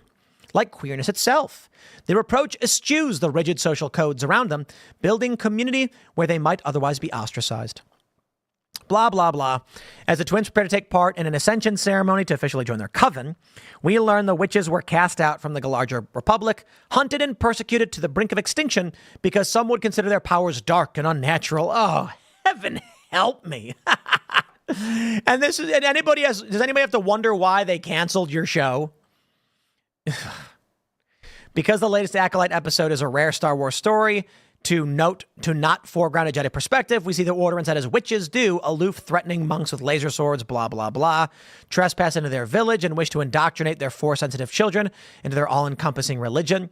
They make the Jedi out to be like cis-heteronormative Christians, saying you must live the way the Jedi order you. Given the coven is largely made up of queer women and women of color, Mother Anastaea's warning to her children that the galaxy is not welcoming to women like us. And the first 2 episodes were like the biggest release ever, and then viewership completely collapsed. I can only laugh. Sorry. You made a weird, off-putting show that considers no one. Okay? There is a population. There is generality. When you try to make massive shows to few... Look, okay, I had a friend. A long time ago, I had a friend. He plays music. And he showed me his music. And I said, your music's really good. And you're not going to get anywhere with it. And we were teenagers. And he was like, he's like, I think it's really good. You don't think it's good? And I was like, no, I think your music's fantastic. Man, the drumming is on point. The guitar, the writing is fantastic. The lyrics are deep. And you've essentially made pickle ice cream. Some people might like it. They sell mustard ice cream now. Some people might like it. But how many? 0.2%? There's a reason why most music is lowest common denominator garbage. They're trying to sell to the most people imaginable. Now, that doesn't mean you make lowest common denominator garbage. It means you consider the scale of your market when you're producing a product. And music, like a TV show, is a product. So if you're going to make a Star Wars, you need to ask yourself, we have a market. 100% of Star Wars fans watch Star Wars content. We have to make sure that they enjoy the content we produce. And it does play to the fans because these are the people who buy from us. However, we want to expand our offerings. The problem with shows like The Acolyte is that if I were an ice cream maker, I could make chocolate and sell chocolate forever. But if I then make pickle ice cream, some people may not buy it, but it does not in any way affect my chocolate ice cream. Now imagine if the product you make negatively impacts the other product. I make chocolate ice cream. I then make pickle ice cream. Unfortunately, they run through the same machines, so pickle residue ends up in the chocolate. No one wants to buy your product ever again. Your chocolate tastes bad. This is the thing with shows like The Acolyte. This show's writing has a huge impact on the rest of the Star Wars universe. So when you're trying to create a program that'll expand the audience to new areas, lesbians of color, I guess, consider that that's going to be like 0.001% of the U.S. population, and it has an impact on the rest of the lore and the show, which is 100% of your fan base who buys your product. And if you taint the rest of the product with something they don't like, they don't buy your product anymore. So congratulations, you played yourself. There we go. I suppose you can only reap what you have sown for so long. But I'll wrap it up there. Smash that like button, subscribe to this channel, share the show with your friends, and become a member over at timcast.com. Click join us, support our work if you like what we do. Again, you can follow me on X and Instagram at Timcast. The next segment will be up tonight at 8 p.m. over at youtube.com/TimcastIRL. Thanks for hanging out, and we'll see you all then. And now we will grab a couple more of your super chats here and make it done a little bit early today, which is what may work out because I've got to drive 2 hours. It's really annoying. I'm sorry, man. Look, when I bought, so I've got 3 Teslas. I got a 3, an S, and now Cybertruck. And when I bought the Model S, we just drove like 30 minutes into Virginia or something. It was like, or not even. Where was it? Like Rockville, Maryland or something like that? I don't know. Super easy. Now they've delivered it 2 hours away. And I'm like, dude, what am I supposed to do? And they offered me 2 days. And one day it was impossible. I'm like, because we do IRL at night. And I'm like, so I got to wrap up, drive 2 hours, get it, drive 2 hours back. Ugh. Thanks. But whatever. And the thing is, too, I can't have someone pick it up for me. I have to be there. Ugh. Whatever. It is what it is. Cybertruck. But everyone's really excited, so. All right. Let's go. Okay. Kevin Fields says, I live in Fairfax. Loudon is conservative. I don't know. Let me pull that up. I'm pretty sure it leans Democrat. I'm pretty sure their politics is slightly Democrat. I could be wrong. It's heavy Democrat. Good sir. 2020, it was 61% Democrat. United States presidential election for Loudoun County, Virginia, 61% Democrat. Right. Yeah, it's not. In 2004, it was conservative. Maybe that will change. I don't know. They do have a lot of conservatives, a lot of Republicans. The school board's all Democrat. Surprise, surprise. But in the presidential election, it was 2-1. 2-1. Come on. Justin Bolas says, blood on the razor wire YouTube, Trump criminal justice reform. Chad Mark, I have no idea what you're saying. Breakthrough, it's worth your time. Wrote first compassionate release from Fed prison. All right, let's see. Austin OK says, I'm commenting late, but DEI and ESG requirements are a part of being listed on the stock market, so Davidson stuff is not going away entirely. Indeed. But you can force them off. They have no choice. If no, you know what? You have 2 choices. You can get kicked off the stock exchange because your stock is worth 0, or get kicked off because you don't do DEI. One of those outcomes will leave you with some money in your pocket. Let me grab some of this. Marcia J. Levine says, excuse me, Good stories can be sold as full arcs, like Babylon 5. All 6 seasons sold at once and all aired, though some in bad time slots. Dapper McStash says, man, I just want more pod racers.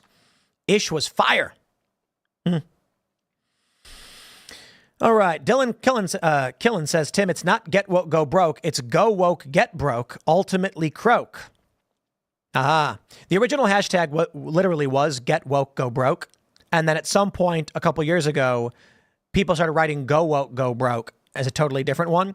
And the reason why this is bad, in my opinion, it's too late, but it's bad, is because now you've split the hashtags. So that has an impact on searchability and virality. And I think that might have been intentional by the left. It's something simple, but this matters. If you search go woke, go broke, you'll end up seeing a bunch of stuff going way back, but you'll see only half. And if you search get woke, go broke, you'll see the other half. So people who don't know this are now, it's being split. This has happened many times with hashtags, and people accused Twitter, at the time it was Twitter, of intentionally doing this, where there would be something like, Trump watch party, and then all of a sudden you'd see Trump's watch party, and the S changes the hashtag. It would then start defaulting the lesser viewed one over the larger viewed one. So people would click it and they'd get very few tweets and be like, nobody's even doing this. So the assumption is that by changing the phrase or hashtag, you can actually divide the perception of the popularity. It is a psychological manipulation.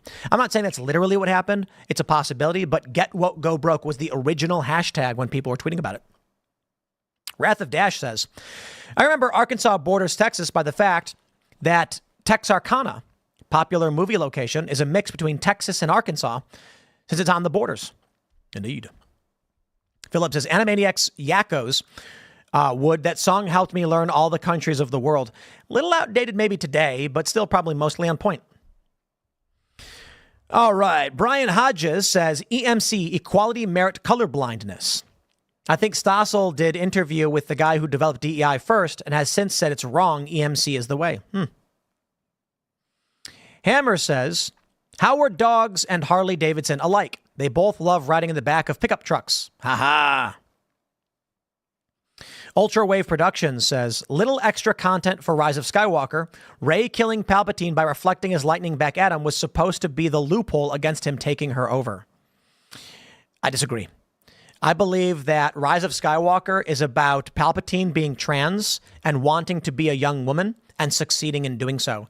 And what they really should do with the new series is Rey should be like, I'm Rey Skywalker. I'm Rey Skywalker, not the Emperor. Excuse me. So basically, at the end of Rise of Skywalker, the Emperor is like, if I strike you down, he's like, if you strike me down in anger, I will take over your body. And she's like, no. And then she strikes him down in anger. So I can only be left to assume that at the end, when she's like lifting all the rocks or whatever it is she does, it's because the Emperor took over her body. And this makes sense too, because that means the whole plot of every Star Wars movie is that the Emperor was only angry because he was transgender. That also makes the villain of every Star Wars movie trans. I'll say it again. The Emperor was trying to take over a young woman's body. He wanted to be a young woman. I think that's an important plot point that people should bring up. Somehow the Emperor returned. That's literally what they say. And then she finds him and he's like, strike me down and I will take your body. Like, he wants to be a young woman. Could he not have been like, I'll take over the body of a guy? You know what I mean? Like, happy being a dude. But the Emperor really wanted to be a young woman, and then Rey kills him. So I think the loophole writing is Deus Ex Machina. He said it. It happened. Rey is the Emperor. The Emperor has finally succeeded in becoming a young woman. There you go. That's Star Wars lore for you. I believe it. All right. Tactic Plate says, compared to Fairfax, Loudon is more conservative. Yeah, not for president. Leon Yoder says, Tim, just be grateful you can afford 3 Teslas, including a Cybertruck. Many Americans are struggling just to put food on their table in this Democrat-controlled economy. Indeed, good sir. Indeed, this is true. When I bought the first Tesla, it was, I think, like $30K. And I will stress financing is available. That being said, I will also stress the You know, I get these people tweeting at me being like, I don't know. They make this up because they have to. That the only reason we're doing any of this is because we are paid by powerful interests. The left says it every day because they don't understand how to run a business. They genuinely don't know how to run a business. They don't know how to do, like Mark and I were talking about it last night. And so they don't understand how business works. The assumption then is the only way to get rich is for powerful elites to give you money, which is just not true. The money that we have made, I'll tell you the arc of Timcast. I worked at Vice, got paid meh. Pretty good, but meh. For the first part of working at Vice, I was getting below six figures, but it was good, especially for someone who was like, how old was I? Like 26, 27. Then I worked for Fusion, and they paid me low six figures with a huge bonus. Working there, I saved a lot of money. I was making a lot of money. And after that, I just had a lot of money saved up. Used that to fund the company at a deficit for the first few years, and then YouTube money started coming in. And then it was all YouTube ad revenue. So YouTube ad revenue from the show basically paid for almost everything. And then only in the past like year and a half, or is it 2 years now? I think might be going 3 years. We started the membership thing on the site, which took over and now funds everything. But I stress, as I often have, everything, like if I'm going to buy a vehicle or whatever, what I get paid for the company as an employee of the company comes from this morning show. So this morning show, if it was the only thing, pays my salary. And then the company does have profit, by the way. All the other stuff, like memberships, the Cast Brew, for instance, Cast Brew money stays in Cast Brew. It pays, I think we have one employee, and it's going into setting up the company and expanding it to make a company. We're not taking profit. Boonies is is operating, most of our other programs are operating somewhat in the red through investment via memberships. So what memberships really do is they make Timcast IRL happen, bookings, space, corporate expansion in terms of like building a studio, accommodating people. Travel's super expensive. We cover the travel for everybody. But I will stress, for those that are curious, when I say like I bought a Cybertruck or whatever, that's because off of this morning show, I pay myself a salary. And this morning show, my original show, has always done well for me. We weren't always doing it live. But the YouTube video monologues that I do and just generate ad revenue is always how I paid myself. And then as the company expanded, the money elsewhere goes into investing in culture, building things up, paying employees, and all of that stuff. Were we to get rid of it, I still would have my Teslas and my Cybertruck. We probably wouldn't have a studio. We wouldn't have Boonies or Pop Culture Crisis or any of these other shows. So my vision is when you become a member and you're helping support the big vision of what this company is, that's really what it's all about. And the resources from that go into, can we build culture? Can we start new companies? Can we rival or challenge, or at least try to, these big institutions and create something new that will inspire young people for a long period of time? So we've got nonprofit ideas. We've got books that we've made. We're doing the coffee shop, of course. I'll put it this way. As I mentioned the other day with Mark, for the Boonies, we have the option of Chinese-made or American-made products. If we were to go with the Chinese-made skateboards, our profit would be, 30%. What do we then do with that money? Well, for me, what the company does, we just use that money for the company. We use that money to expand and invest and things like that. But then we're putting money into China. We're going with American-made skateboards only. Not interested in Chinese-made goods. The American-made skateboards, I think, are like double the price. They're not as good. They're good. They're great. But the Chinese ones are actually really good. But I don't care. We've got to invest in America. That means we spend more money. Our profit margins are lower because if you ask me, my friends, what would I buy with the profits generated through sponsorship and membership? When you become a member, what does it get? We're investing in this country because that's what I want to buy. If someone said today that if you could buy whatever you want, what would it be? I'd say restoration of America to the vision that we had, what the founding fathers dream of. We want progress. We do. We want civil liberty. We want civil rights, but we want family. We want those beautiful traditions to be upheld. We want the good to stay, the bad to go. When I buy a skateboard from a company and it costs more money, if we were a public company, we'd get in trouble for that. They'd say, you are wasting money doing this ideological nonsense. Make profits. As a private company, I can say this. we're going to start selling skateboards. The skateboards will make money. The profits that we generate will go back into the company to build up the action sports and fun vlogging stuff that will hopefully inspire younger people to find success, to believe in good moral values. That's what we are trying to buy. And that means when we buy an American-made skateboard, there's an American skateboard factory that's paying its employees. Those employees can then afford to buy bread and pay their rent. If everyone did this, we've won the culture war. All of a sudden, Main Street returns. People can afford to start new companies and do all of these things. So that's hopefully that's what I would buy. So it is what it is. The company does have profits and all that. It's basically just gets reinvested into our cultural endeavors. So with respect to everybody for all of your support, really do appreciate it. But I'll just say that I try to be as responsible as I can, knowing that we live but off the good graces of all of you, and it's deeply respected. Deeply, deeply respected. All right. Blood on the Razor Wire TV says, I was sentenced to 40 years for nonviolent drug offense. Trump released me 20 years earlier. He has done more for African Americans than a Harris or Biden. Would love to talk to you.